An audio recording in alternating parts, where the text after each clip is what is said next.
Repeat. Hey, your little dance break got the connection all messed up. No, I was just asking. I was just asking. Do you think your cardio is going to be a big weapon in this fight? As evidenced by my dance break, I'm ready. And you know, as seen in my previous matches, anyone who's watched me before, I rely heavily on the wrestling, the cardio, the push, the grind, and I've said that I don't like changing for opponents. So you're gonna get this. I don't want to say you're gonna get the same fight out of me, but you're gonna get what I do, just better, more refined, sharper. And hopefully that'll be a key to victory that we can show the PFL and everyone watching how much fun we're having. Awesome. Thank you, Alex. Best of luck. Thank you.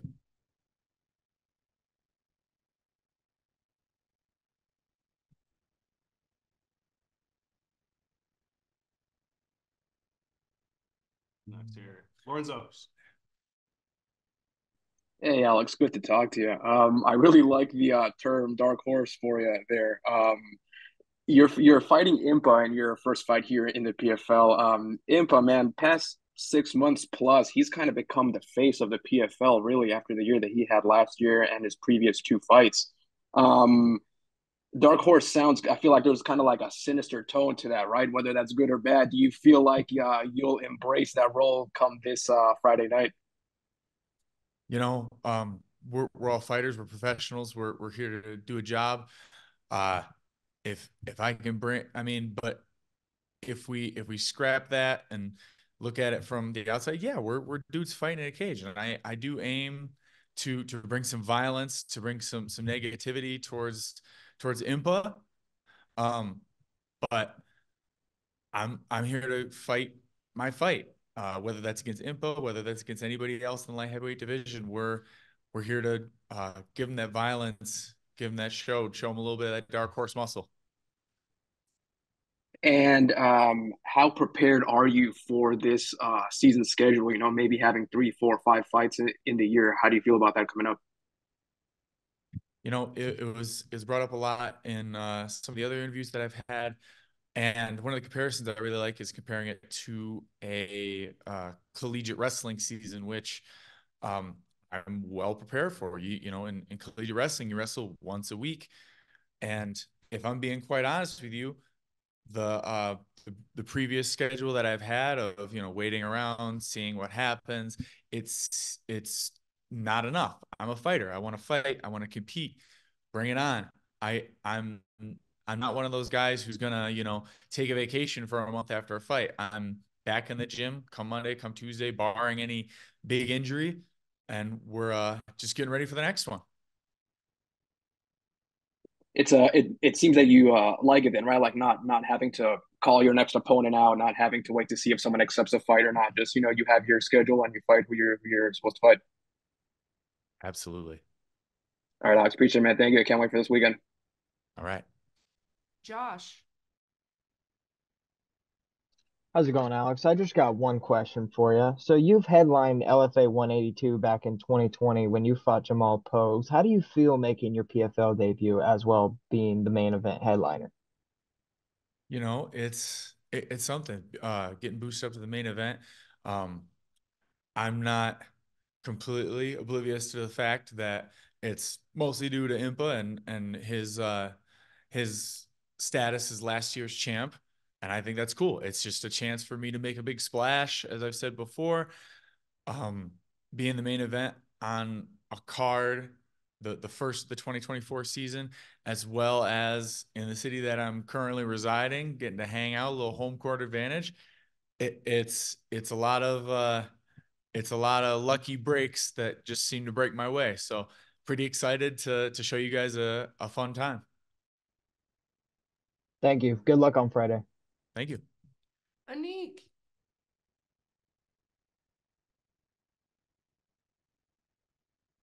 Anik, are you with us? We will come back. Dylan. What's up, Alex? I just got one quick one for you. I read your Instagram bio. It says, I'm an incongruous incapacitator, a complex combatant, and a meandering meat sack of a man. I was wondering, is that a Polizzi original or did you create that? And can you elaborate on that? you know, everybody likes good alliteration. And I've said it a lot. And people ask me, what do you want to do with this sport, and where are you headed with it? Guys, I'm here to have fun. The good Lord or genetics or whatever you want to say, um, build me in a way that I just happen to be good at hurting people. And it's happened for a long time. And if they're going to pay me for it, I'm going to keep doing it. I'm having fun out here. And so sometimes when people are like, they ask me these serious questions and hard hitting, I gotta just kind of throw my hands up and say, I'm just here to have fun. I'm a meandering meat sack of a man. Makes sense. Thank you, man. Good luck this Friday. Appreciate it. Anik. Alex, sorry if you were already asked this. I just hopped on. I'm wondering, you spend a lot of time training at Extreme Couture with Sean Strickland. What's the Yeah. best life advice you've gotten from him? I was wondering when the interview was gonna turn to Sean. Uh, Look, anyone who's been following the sport, no, Sean's gonna Sean. I I'm gonna say that maybe it's more, maybe he more meant it as a fighting motto, but I'm gonna go ahead and say that some of his best that you could spread to life advice is don't be a pussy. Go do Hey, your thing. I respect that. I respect that. And I'm wondering, to follow up on that, what's the next type of wrestling onesie you both are going to be wearing in practice? Any new designs coming up? New designs coming up. It's been a long time since I've gone out and purchased myself a singlet. The stuff that you see today is just leftovers from high school. And in fact, that's not even all the stuff I used to have. I think there's some poor goodwill back in Wisconsin that was gifted a dozen or so used singlets. Which I don't, man, I don't know what they do with those. Hopefully right to the dump, but maybe in the future we'll see. It's starting to pick up a little bit of steam in Extreme. Um, and it's for Wrestling Wednesdays. Awesome, man. Thank you so much. All right, last question, Patrick. Hey, Alex, so you just talked about how, there's probably some singlets out there in Wisconsin with your name on them in Goodwill, but you actually had a couple guys from Wisconsin come out and train with you fairly recently. I wanted to ask, how was it seeing some of those guys? Oh, it's always a blast. And just like my move and living here in Wisconsin, living here in Vegas from Wisconsin, um, people just like to travel here. It's a hot place to travel to. People like coming out to Vegas, getting a little bit of heat, getting a little bit of hopefully the hiking. Of course, everyone wants to hit up the strip, but we try to downplay that a little more.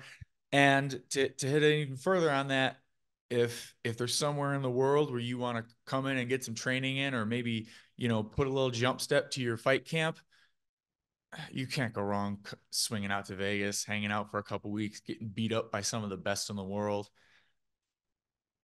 So yeah, it's always awesome seeing those guys, and at least at Extreme, we're always more than willing to have guests come in and trade a little violence with us. So we talked about before how you're kind of like the dark horse coming into this fight. Do you feel like you're being overlooked at all? And is that something you feel like you can take advantage of when it comes to fight day? Mm. Um, like I said, I'm not real big in talking on the forums and like getting real deep into the sport. I'm here to have a good time. And if people are overlooking me, if people are, writing me off, maybe you haven't seen some of my fights, because whether the chips are down, uh, whether there's a lot of blood and it seems like all is lost, I'm going to keep pushing. I'm going to keep, and